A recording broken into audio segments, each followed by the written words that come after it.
Well, welcome everybody to Thought Leader Friday. We are really pumped to have my great friend Jean Rioux here of the Jiva Yoga Center. Before we welcome Jean to tell a little bit about her story, Debbie's here too. Hi, Debbie. Hi, guys.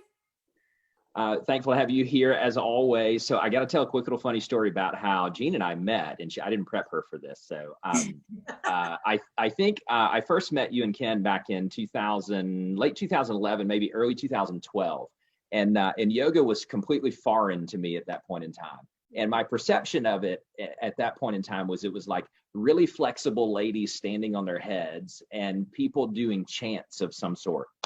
And I saw this thing, though, that Ken was doing, and you may remember this. Ken did a Saturday morning session called Yoga for Dudes. Yeah. And it was all about guys coming and being guys and kind of understanding yoga and being okay with the awkwardness that was that.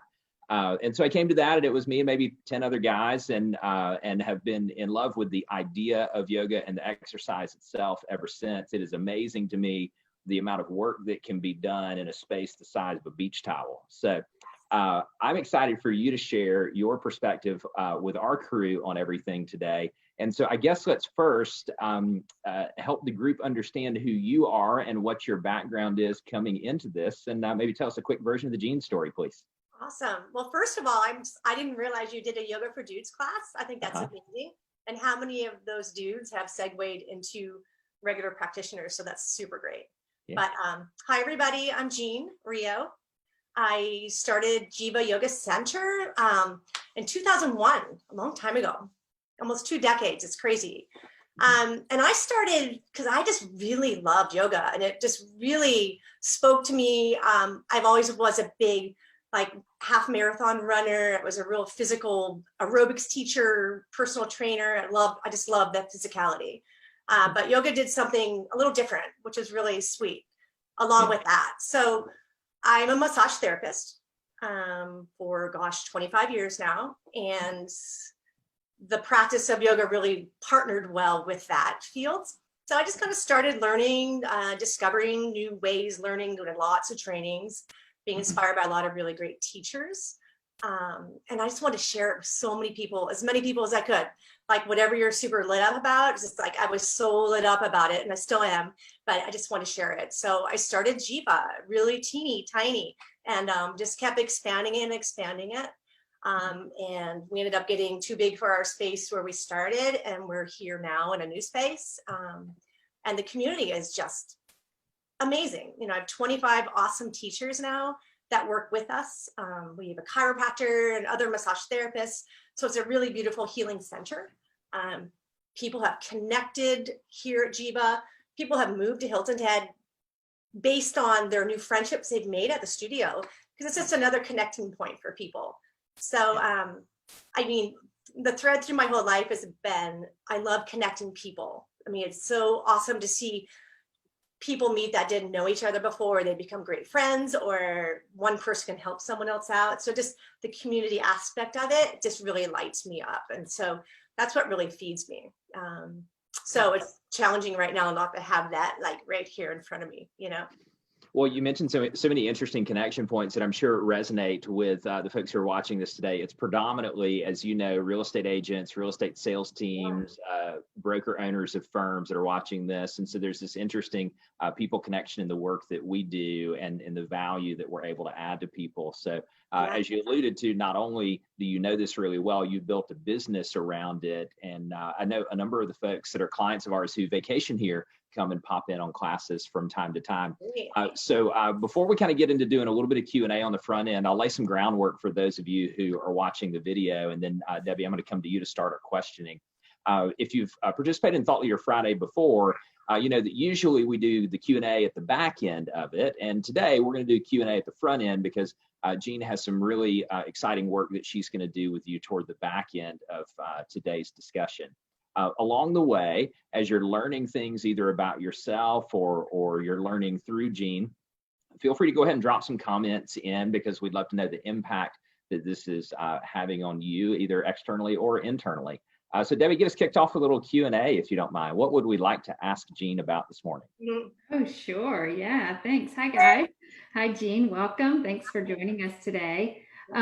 Just in thinking about mindfulness overall, I know a lot of us are running really busy, hectic schedules right now, and sometimes that mindfulness piece is getting missed. So when you think about mindfulness, why mindfulness, and what are some ways that maybe we can be more mindful and create that space in our day?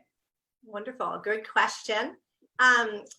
Simple benefits of mindfulness can be just ways of creating a pause in your thoughts into a reaction, whether it's something with your children or how you're feeling about what's going on right now. Allowing yourself space to be more calm, more centered, even if it's for 3 deep breaths, will help you shift your whole perspective, because you're not reacting. You're not just instantly having a hit and then reacting to it, like that whole dopamine resonation. But so creating a space between action and reaction can be so valuable in every level, especially right now, for sure. Yeah, to start with. Thank you. Yeah. So I've heard it said before, and maybe Jean, you'll get into this in a minute, that we can't always control what we think, and we can control how we react to it. So as you're thinking about that little space that lives in between that, do you have maybe just a quick piece of advice or a thought on something that we might be able to do to put a little space in there? Yeah, well, it's simply just pausing what you're doing. You can close your eyes or just focus on an object on your coffee table or at your desk, and take 3 slow, deep breaths in and out through your nose, which will instantly put your body more in a calm state, like a parasympathetic state, out of that fight and flight mode. And so from that space of that simple calmness, then it's like you just open the curtains for the first time in the day. It's just a beautiful day. Things are clearer. And then you can make your decision based on that space, as opposed to this space in the head. So mindfulness really takes us out of all of our craziness in our mind, basically, and bringing it into our bodies. So we can live up here and try to make our decisions from our head all the time. Like, you can't think your way out of a problem, they say. You have to be able to be breathing and feel physicality. And then your results and answers will come more clearly, in my experience. Yeah. Sure. Yeah. So when I tell my kids to count to 3, I'm actually doing it right. Is that what you're saying? That's for you and them. Maybe. Right. Yeah. I have to count to 10. I don't know about 3. I have to count to 10. So one of the things we were talking about in preparing for this is this topic of adversity.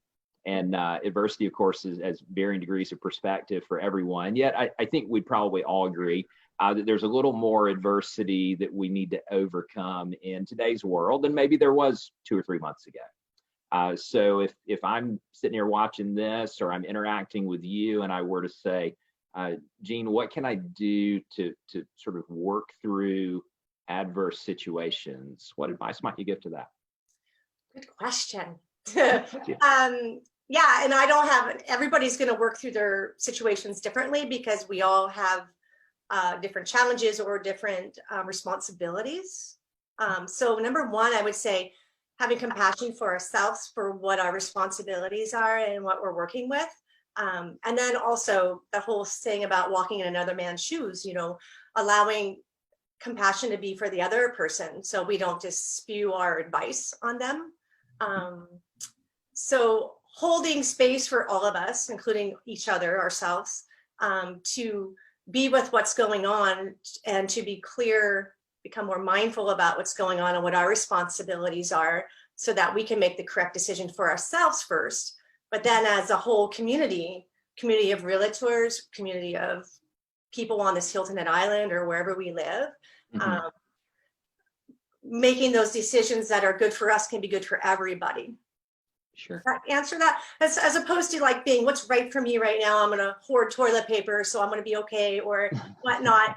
But it's what's going to be good for me, then that ripple effect, well, then I can help other people, and I can be generous if I can be generous in service of other people. Yeah. Let's build on that for just a second. Then Debbie, I'm going to come back to you for another question. So you talk about compassion. You talk about compassion for other people. And one of the things I think about in sessions that I've been in with you and your team is this idea of focusing on us doing the best work that we're capable of doing and not getting too hung up in the fact that I can't do a headstand and then the person next to me is like contorting their body in ways that I didn't even know was possible. How do I not get caught up in what's happening next to me and just focus on me being the best version of me? Yeah, that's a good question too. And that also comes in that whole mindfulness factor, the comparativeness, like they have more than me, or they're better than me at this, and etc. But that's not the magical elixir. Like the elixir is how you feel, and that elixir, if you can do a headstand and you can be calm and relaxed, so that's pretty awesome. But it's no big deal. Or you could sit and be calm and relaxed, and it's just as awesome.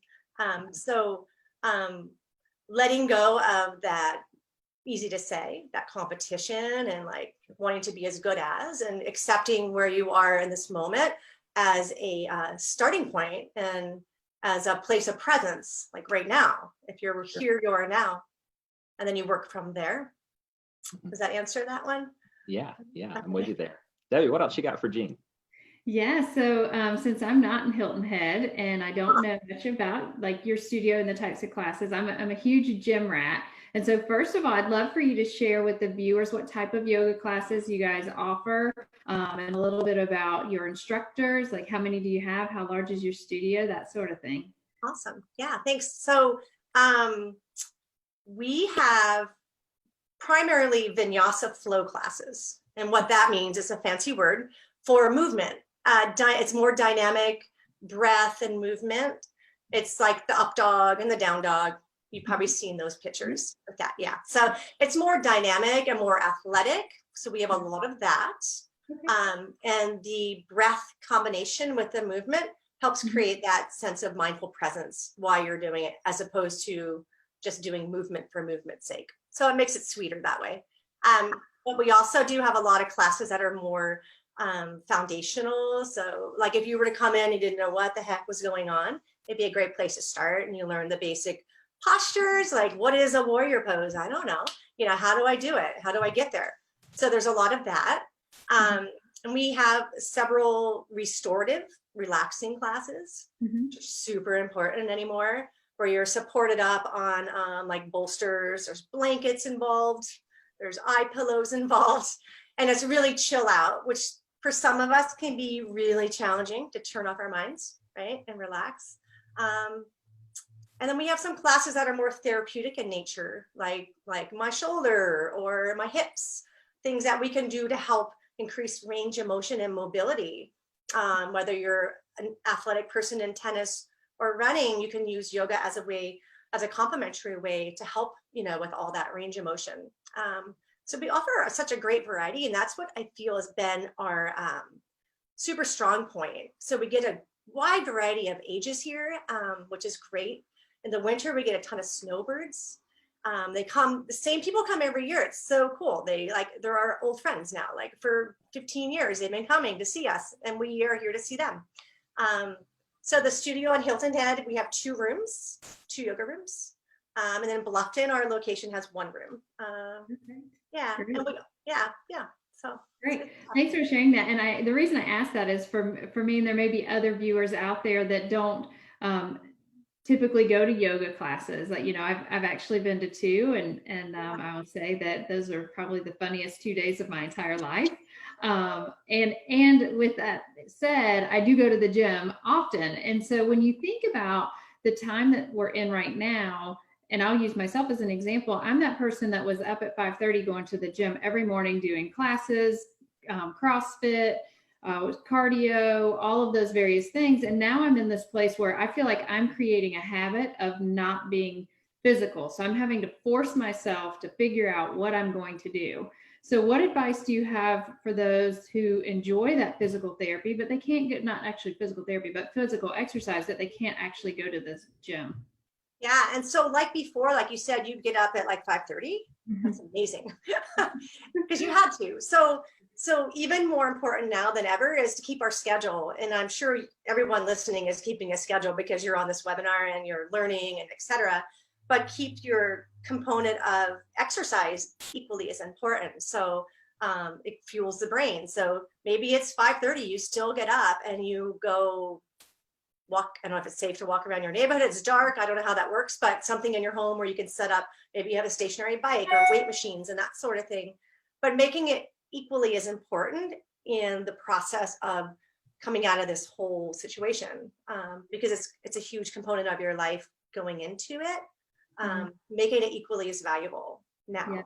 Well, and I can say too, just from the transition with, now I have 3 children at home. And so it used to be just my dogs I had to worry about. Now I've got 3 kids. So that 5:30 did roll off my schedule, right? I'm not getting up at 5:30 because it is still dark. And then I'm finding myself in that place of having to go find time to get that exercise. And so if I were to just ask you the question for resources, what resources do you follow or do you guys offer that maybe somebody that enjoys yoga could tune into at home and carve out that little bit of time during the day? Super. Yeah. We have like 27 videos up right now on YouTube, which has been a really fun venture because it's new. But it's under Jiva, Yoga Hilton Head. So you got to get the Hilton Head in there. And Jiva spelled Jiva, Yoga Hilton Head. They're free. We asked if people are really enjoying them and they want to contribute in any way. There's some ways to do that on there as well. But otherwise, there's like every style that we pretty much offer in the studio there. There's some short half-an-hour videos for y'all that have maybe a shorter span of time available. There's some hour-long classes. So we didn't get too long with those classes, but like maybe an hour. So it's a fun way to just kind of go check out and see what you think might strike your fancy. And see what you think. Yeah, and also on the yoga front, a lot of times people will say they've tried it once or twice and they're like, oh, it's not for me, right? So common. I mean, I've been there. So I always say if it wasn't for you, maybe you try it again later in a different style or a different teacher or that kind of thing. Yeah, I'll definitely give it a try. I probably will stick to the 30 minutes to start because I can only provide so much entertainment and humor for my children at short bursts. I have, and I know Bill and Ben's out there listening will laugh at this. So I have subscribed to some of the TikTok workouts, believe it or not. They run through the workout in like 15 seconds. I just have to write down the exercise, but there's some really good things there too. That's awesome. Just my plug for TikTok for those people that pick on me for that. Well, I will tell you, Jean, also before we get to the final question, then go into the exercise, is as you were describing the work that you guys do at Jiva, there was a moment where I saw Debbie perk up, and it was when you said eye pillows. So when you said eye pillows, that was the moment that I knew that we were going to be able to get her the next time she and her family come visit. We're going to be able to get her to come see you in person. So thanks for squeezing the eye pillow. Yeah, we better have the eye pillows scented. Very, very tactful. Okay, so I actually have a 2-part question that's going to lead us into the exercise. The first is about nutrition, hydration, sleep quality, stuff like that. So before I get to the question, I want to set it up by saying, those of you who are watching this, what I would recommend that you do is you go Facebook stalk Jean and her husband Ken, and look at how beautifully bright and shiny they always are. And I mean that in the most complimentary way. Is there's both in person a light that emanates from each of you, and then it's very clear that you take exercise and nutrition and everything that goes with that very seriously. So for those of us who are on the call like me, who might kind of fall in and out of that, what would be some just real quick pieces of advice that you would offer to people in that thread, please? Yeah, like a huge one is drinking water. Lots and lots of water, hydration. That's a really big component. Eating meal, like diets are so all over the board. So I'm not going to say eat a certain thing, but eat nutritious food, like close to the ground. Like when you grocery shop, if possible, shop the perimeter of the grocery store. Like you probably heard that before. Vegetables, fruits, grains, things like that. Get exercise every day, like move your body. Our bodies are made to move. They're not made to sit. And it's going to help us process stress so much more easily by moving our bodies, breathing fresh air, getting sleep. I'm an early to go to bed girl. So like I'm in bed by 9:30 at the latest. And so, because I like to be up early. So keep your sleep cycle, especially now, keep that consistent to what you normally do instead of staying up all night long online or something or whatever. So Sure. yeah. Unless they're up watching this video, in which case they can. Exactly. They can watch binge watching MEC coaching videos. I love right. Yeah. I'm sure everyone is doing that right now, in fact. All right, so perfect. So Jean, here's a sec. Before we do this, Debbie, any other questions that you have for Jean before we transition to the next part of the conversation? No, I think that's great. Thank you. All right, perfect. So Jean, as you and I were prepping for this, we were talking sort of this combination of meditation and breathing and the importance of that. So I'm going to hand it to you to sort of take our crew through what your thoughts are on this, and maybe even a little exercise around it too, please. Okay, sounds great. Thank you. Sure. Okay, everybody. So if you're seated, stay seated, and come to a place where you can put your feet on the ground. So if your seat's kind of high, if you can get it low, so your feet are flat. If you want to stay standing, you can definitely stay standing, and just so you're in a comfortable posture where your feet can stay grounded, of course, because you're standing. That's a silly thing to say. So the goal is really to feel connected to something stable. All right. So if you're seated, feel your sit bones, like feel whatever you're sitting on the chair with, allow yourself to get kind of heavy. And just get a little bit more tall in your spine, wherever you are.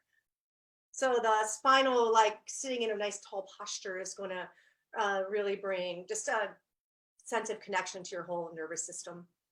So as you breathe, especially now, they're even saying it's even better, but it's always been important, is to breathe through your nose. Breathing through our mouth is not the most calming and helpful way to breathe. So we promote a lot of breath through the nose in yoga. And when you're practicing meditation and mindfulness, breathing through your nose is really valuable, really imperative. So you might try that. It might be new for you to close the mouth and take some deep breaths in and out through your nose. And just the basics of breathing through your nose, functionally, it heats the air that you breathe in. So it heats the air before it goes into your lungs, and it filters the air before it goes into your lungs. And it helps assist that process in your lungs. So just allow yourself again to feel your feet on the ground, whether you're seated or standing. If you're in a chair, feel a little more heavy in your hips and your sit bones. And again, sit up a little bit more tall. So what to do with your hands? You can place them on your lap. You can stack one on top of the other if that's more comfortable. Whatever feels comfortable and grounding for you. It's like there's no right or wrong.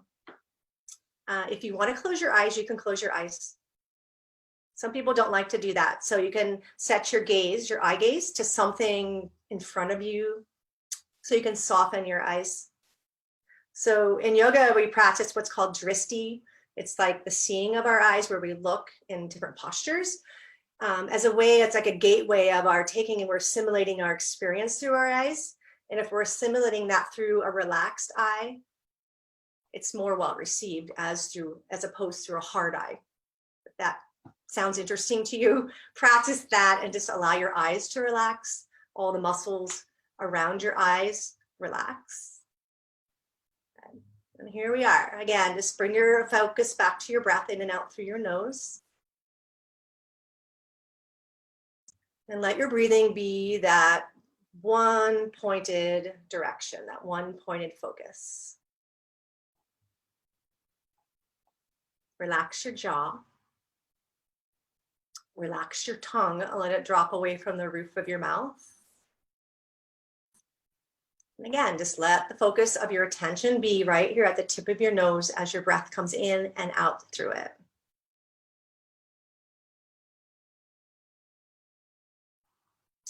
And bring some attention to like how you're feeling right now. We all come into anything we're doing with this kind of sense of momentum. Like we just got ourselves here, we've been seated, we've taken in this information, but just notice how that all is in your body right now. Maybe you feel some energy moving, maybe you feel, I don't know, agitated, or you feel curious, whatever that is, just notice whatever is there for you. And at the same time, keep the attention of your breath in and out through your nose.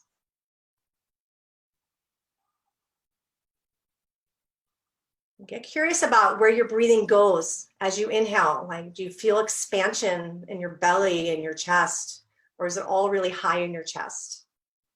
And practice every breath in, dropping it down into your belly a little more fully, a little more completely.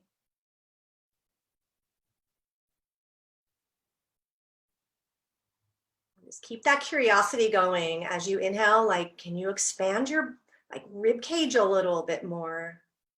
Can you expand your back body a little bit more?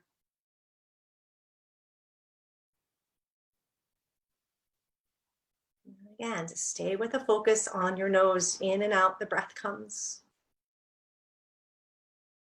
You'll start to notice a lot of chatter in your mind, perhaps. You're never going to calm that or make the mind stuff stop.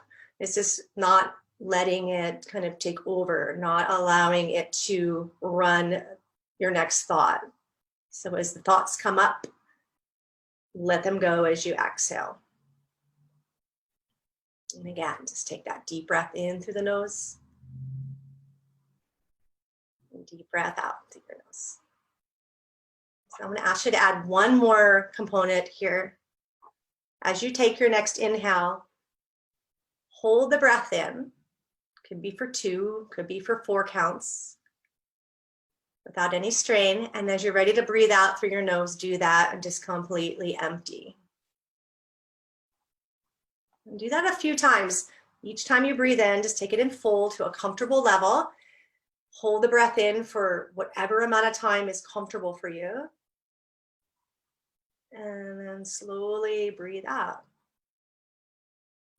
So do that twice more at your tempo.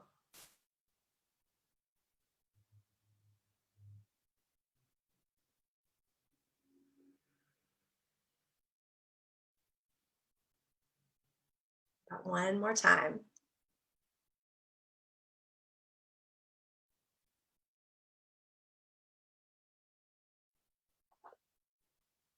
So that space that we're putting in between is really just physically creating a pause between your breath in and your breath out.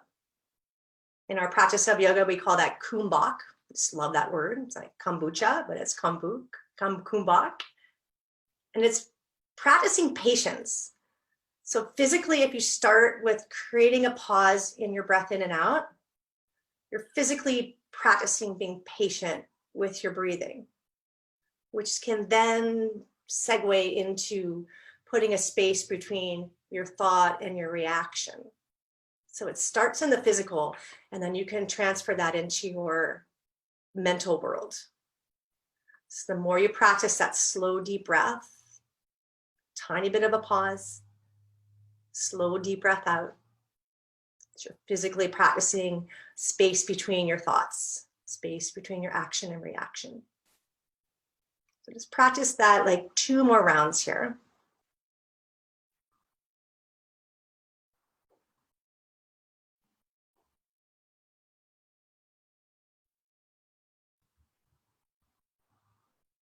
Good. And slowly start to open your eyes if they're closed. Maybe move around a little bit if it feels like you need to.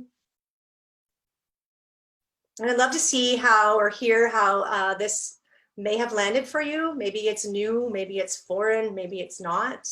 I'd love to hear any comments. As Bill said, you can put those, type them in to the comments of this broadcast. But to see how that lands. And if you practice this, even if you start 1 time a day, 3 minutes, and if you have kids at home, this would be so valuable to just get them to practice. They will actually have a lot of fun with it, just to create that great family bond of slowing down and connecting in a different way, and to see if that kind of has a positive reaction in your daily life with family too. Yeah. It's great stuff. So I have a note that I wrote down, and then I have a really funny text that I'd like to read you that somebody who's watching this sent me as they were going through that. So the first is this idea of physically practicing being patient. Mm-hmm. Why is that important? Oh my gosh. I've not always been a really patient person. I wouldn't say I'm the best at it. No one on this call is, so that's okay. That's why I asked. Yeah. So because you stream the practice through your physical body. It's like a coach, like for your mind, because the mind is going to take over. It's never going to stop thinking until you stop thinking for good, right? So our mind is this constantly this whirling dervish, unless we can create this anchor in our physical body. And so physically making myself sit down for 5 minutes can be like, what, right? Because I just want to keep moving. I want to keep doing. I want to accomplish. I want to keep reaching out to the world. But the most power comes when I can sit my butt down, take deep breaths, and feel what's going on in my world. And then I can come out to the world and have more patience with everyone else, because it has to start with me. Like my patience and self-care and love has to start with me. So does that answer that one? That's great. Okay. Debbie, what observations or questions do you have based on that for Jean before we wrap up? I'll just give my observation in that, I took the time, closed my eyes, worked through that exercise. I was able to like pop my neck. I felt my shoulders relax. It's like little things like we go, and just that little short burst of time to take a second and just focus and bring it all in. It didn't take an hour. It wasn't something that I had to schedule for. And actually I opened my eyes going, wow, that I feel better. So I like that. I would definitely subscribe to encouraging all of you out there to just take that minute and It's small. Yeah. That's awesome. Yeah. So I'm going to read this to you. Get in any awkward position that everyone would laugh about. No, not at all. The text, Jean and Debbie, and you'll get a kick out of this. It says, "How did she know my tongue was stuck to the roof of my mouth?" I can see. No. Right. Yeah. We do. It's what we do. Oh, yeah. Right. It is. So since you are an all-knowing wizard of all areas, apparently, Jean, let's wrap with this. One of the things that we both know is that setting of an intention is a really important part of the work that you do. So maybe just a quick little comment about the importance of setting intentions, and then why the audience might consider doing something like that for a day or a period of time, or whatever you would recommend to them, please. Okay, cool. At the beginning of each yoga class, we set an intention individually, but collectively, so you with groups of people, having intention setting is amazing. It's but it creates a focus, and for a period of time. It could be for the next hour. My intention is to feel my feet on the floor every time they touch the ground. So simple. So if we keep our intention settings really simple, so they're not really goals like I want to earn this much money or accomplish this. It's more like every time I see someone, I look at them in the eyes and I smile, or I consider the other person's position in life before I speak my position. Simple, tiny, little tangible goals that you'll keep building that muscle. So then they become so easy. They'll just flow out of you. I think they're really valuable. Yeah. Well said. Debbie, anything else before we wrap up?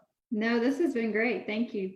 Yeah, Jean, thank you for carving out your time to do this. Our intention, if you will, for this was to give people a bit of a change up, something to think about a little bit differently, something to cause them to be introspective and reflective about the way that we all do things, and maybe give them a few ideas to practice moving forward. So thanks for carving out time and sharing your wisdom. We really enjoyed having you here. You're welcome. Thank you both. All right. Namaste. Thanks, guys. See you next time. Bye. Bye.